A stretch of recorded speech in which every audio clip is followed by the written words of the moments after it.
So this gentleman, some of you guys are familiar with him. His name is Dan McClellan. All right? This is the gentleman that all my agnostic, atheist friends, anti-Christian, I don't know how else to describe it. They send me his stuff as if he is the gold standard for all things textual criticism. Now, there's a couple issues with Dan that we're going to get into, and this is not to be meant as a takedown version of Dan, because to Dan's credit, even within his own video, he had to walk back some stuff, which is very ironic, considering that he's trying to call out Wes Huff for having to walk back some stuff. Yeah. So we're gonna get there. He had to walk back stuff in an 8-minute video. And Wes Huff had to walk back some stuff in a 3-hour and 13-minute podcast. Seriously. Okay, so let this play. Okay. Zach actually pointed this out, and I have a very simple explanation for all of this that I left on his Instagram. So I went to him about this, and then there's some stuff that bugs me that he omits that I just think I don't want to ever ascribe ill intent or motives, but I just think is super not okay. Okay. Go ahead and play this. So when you say the book of Isaiah is intact, how similar is it to the book of Isaiah that's in the Bible? So that one is fascinating. So this isn't true for all of the Dead Sea Scrolls, but when we discovered the Great Isaiah Scroll, we literally pushed back our understanding of Isaiah 1,000 years.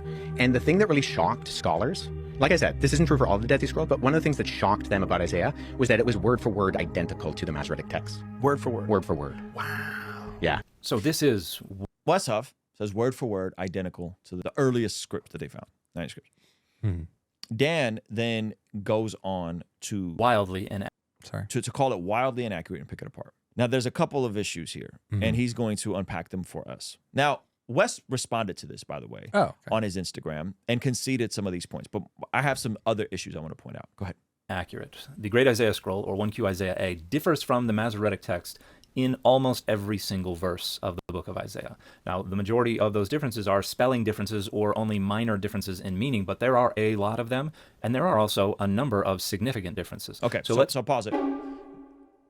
Most of them are spelling differences. You guys catch that? There's differences in almost every single verse of Isaiah. This is the same Bart Ehrman, there's hundreds of thousands of textual variants. Yeah. Same thing. But when cornered, and you say, well, what do these differences mean for us today? They don't mean anything for us today. There's a comma there. No, there's not a comma there.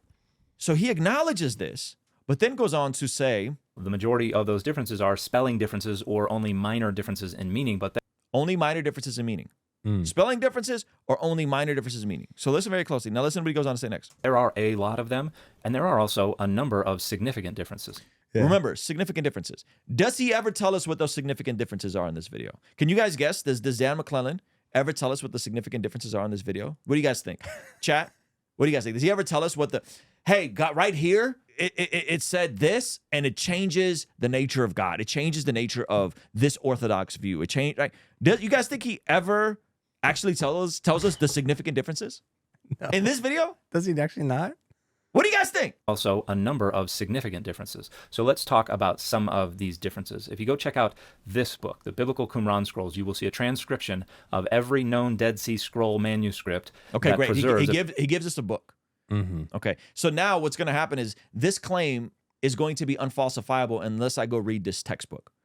But you have an 8-minute video. You told me there's these significant differences. Let's see it. Let's see it. And I'm excited to bring you guys our very first 3-day conference called the Bless God Summit, happening March 27th, 28th, 29th in Southern California. And at this conference, we'll have your very own Preston Perry. Me as an evangelist, I've made it up in my mind that I'm not going to leave people with an excuse not to serve Jesus. Dr. Sean McDowell. If there's one thing Christians should care about, it's truth. Our vision with this conference is to equip, empower, and inspire people to do the work of the ministry that God has for them in this time. And at this conference, we'll have your very own Alan Parr and his wife, Jim Parr.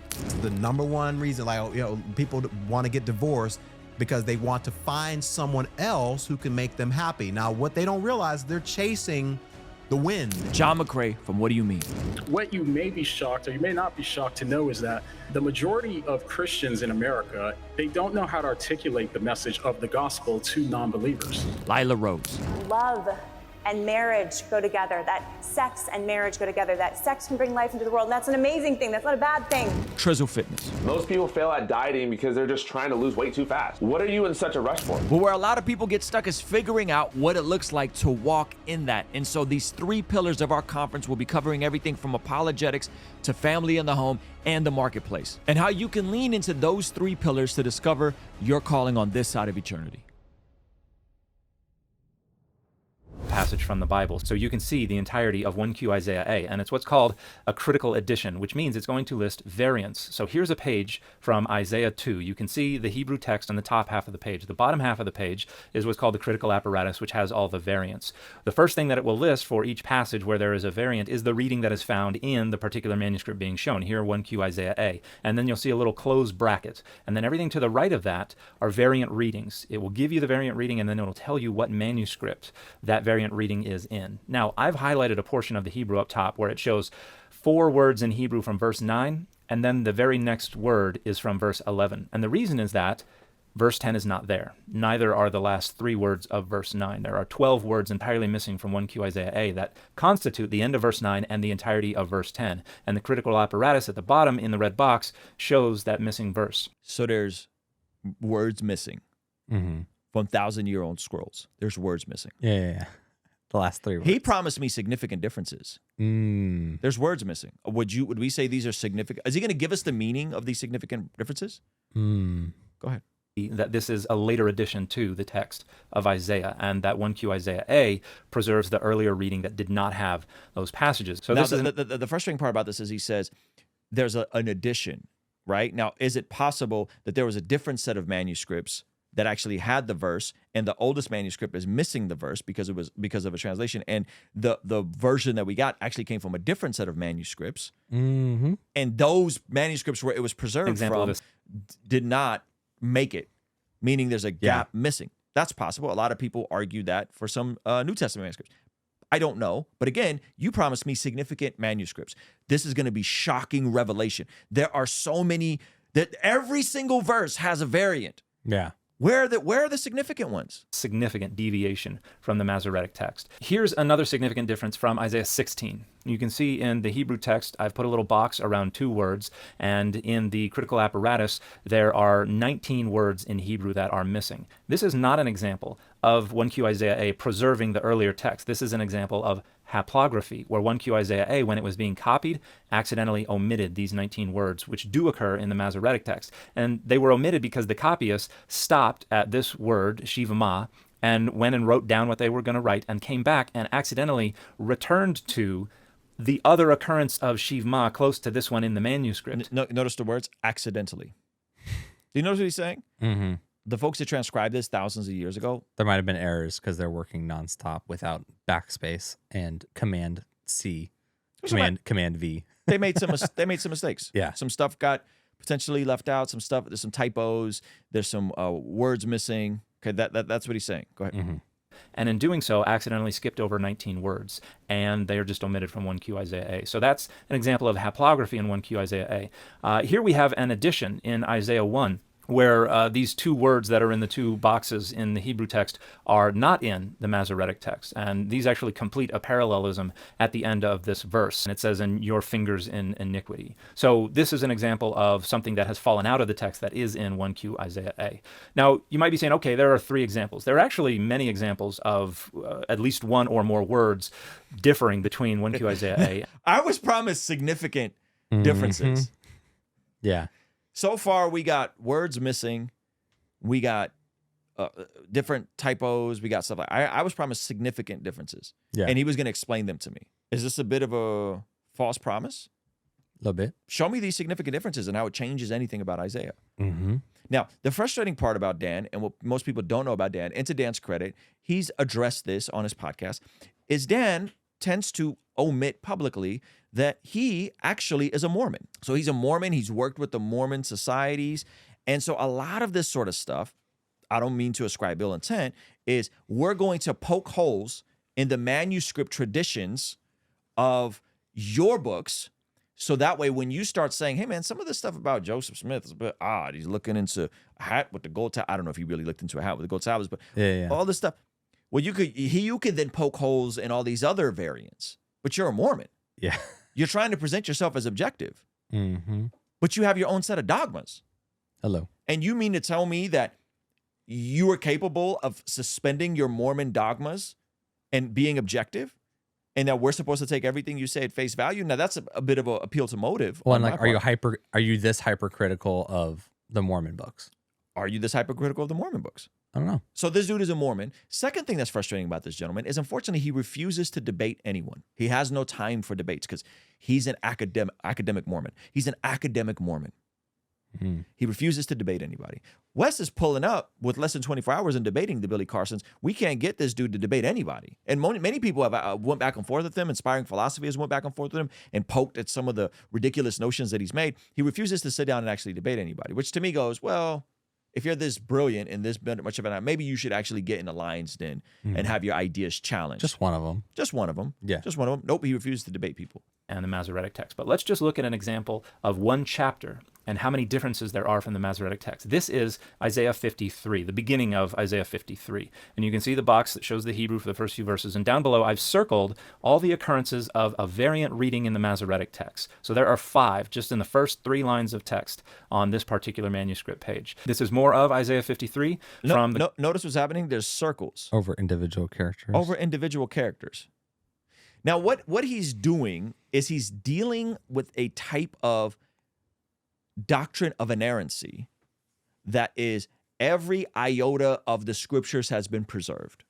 So when we say inerrant, what we're saying, most of us are saying, if you're Catholic, a Jimmy Akin, when he debated with Bart Ehrman, will say, hey, the gist of the scriptures is accurate. The gist of it. Yeah.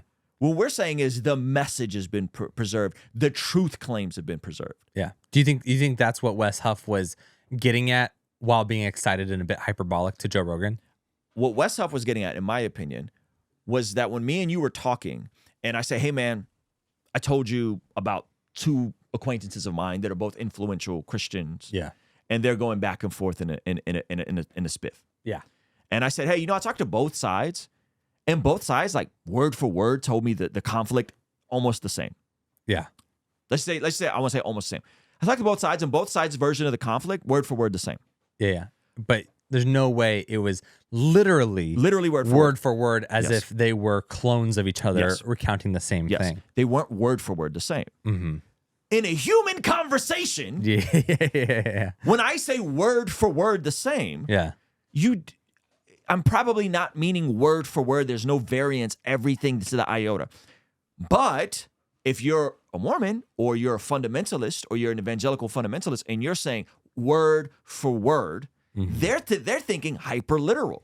But he's also, I would say to Steelman, Wes is a textual critic. Absolutely. That specializes in the characters and the letters and how they're printed on the page. So him saying word for word does carry a slightly different weight to it, even if he's saying it in a laissez-faire sense. And that's where I said in the comment to Dan, I said, could Wes have been more precise with his word? Yeah. He could have been more precise. Should have been more precise.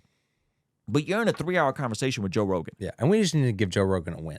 You know? Like Joe Rogan gets all the crazy stories. So if Wes was in a debate and he said that, if Wes was in an academic setting and said that, true. Yeah. He's sitting with Joe Rogan.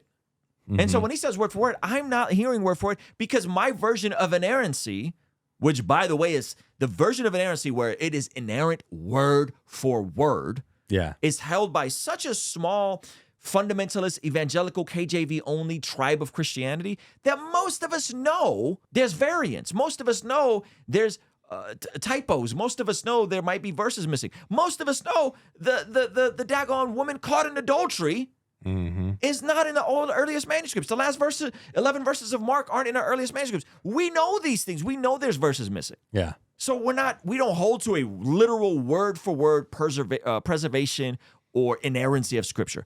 A very small, when I say small, I'm not saying there's not millions of them. I'm saying in the grand scheme of the streams of Christianity, Oriental Orthodox, Eastern Orthodox, Catholics, Protestants, a very small minority of fundamental evangelical Protestants, KJV onlyism crowd hold to this. Inerrancy is a word for word translation. Going back in the Lord. Not only did he preserve it, he inspired the translators of the KJV. No one holds to that. Come on. No, now, again, could Wes have been more precise? Yeah. Sure. The irony about this is go down to his pinned comment. Now, Wes is in a conversation with Joe Rogan. I do have to make a correction on my video. So you had to make a correction on your video. Yeah. You weren't even as precise. For doing the same thing. For being hyperbolic. For doing the same thing. Yeah. So what is its correction?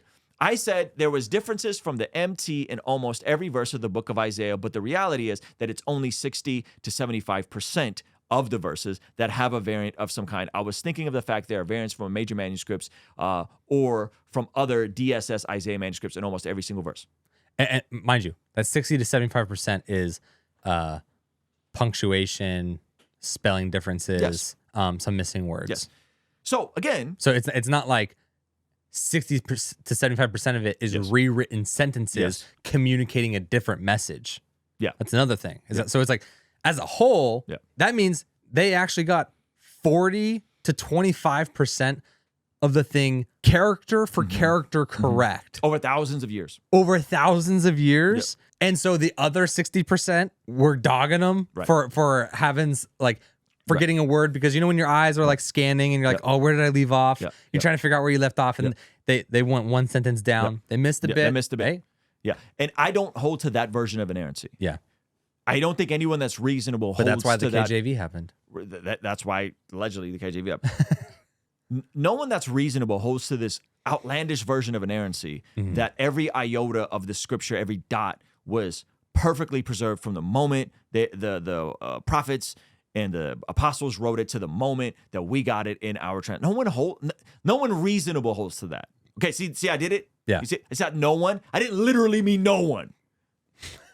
I meant, generally speaking. Are we going to expect a pinned comment from you later? Yeah, anyone with a baseline understanding of apologetics and textual variants doesn't hold to this. Not the Dr. James White, who is a Calvinist textual critic.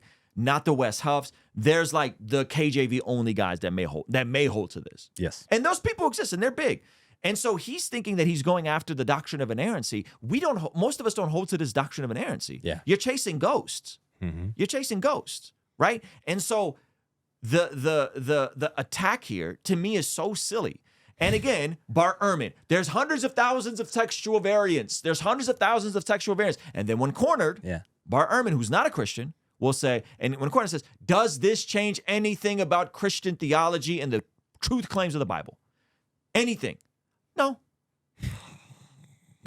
He's done this in his debate with James White. He's done this in his debate with James. So then why are we making this fuss for the hundreds of thousands of textual variants when you and I know they don't change any truth claims? I feel like some of these people are just like have unresolved issues with their fundamentalist parents. Oh, for sure. You know, so Bart Ehrman's just like, I'm going to debate you because I'm mad at my mom. Yeah, I don't know. I mean, I don't know. Listen, but it is to me, it is an avatar of a very specific type of thinking. It's all or nothing, black and white type of approach to this sort of stuff. Either every single iota of the scriptures has to be exactly as the apostles wrote it, or it's all false, and I have to poke holes in it, right? And it would make sense. And then suddenly you consider that he's a Mormon, and it would make sense. Yeah. Right? It would make sense. Because you need another prophet to come through and kind of clean it up. Add some stuff. It's been corrupted. Jesus came and kind of fixed it to me in America. Great Isaiah scroll. All of the circles represent variant readings from the Masoretic text. And then here are the last 4 lines of Isaiah 53. And you can see 3 more variant readings from the Masoretic text. There are around twice as many variants from the Masoretic text in Isaiah 53 than there are verses in Isaiah 53. But not all of them affect meaning, but many of them do. So Which ones? Which ones? You promised me significant differences. Which ones? You think that would be the highlight of the video? Where are the significant differences, Dan? Yeah. Now, again, to his point, Wes should have been more careful with his language. Yes. But you admitted in your own pinned comment that you needed to be more careful with your language. So maybe extend Wes a little bit of grace. He's on Joe Rogan. He's excited. He's off the gas a little bit. He's pumped up. He wasn't as precise as he should have been with his language. And that not literally every word of Isaiah is exactly the same from the 1,000-year manuscript that they found. Yes. Look at the Dead Sea Scrolls Bible. This is a wonderful translation of the Bible as it's found in the Dead Sea Scrolls by Abegg, Flint, and Ulrich. And by the way, I was a research assistant when I was a graduate student for both Marty Abegg and Peter Flint. Bro. Cool flex. Cool flex, bro. Go ahead. Passed away about 8 years ago. But in this translation, they put in italics the readings that are different from the Masoretic text. And so this is the beginning of Isaiah 53, and I've underlined in red all the meaning differences that have to be represented in translation. And look at him. And how many times is and highlight? Is that did he really highlight and 4 times? Whom? And he had no majesty. Look at him.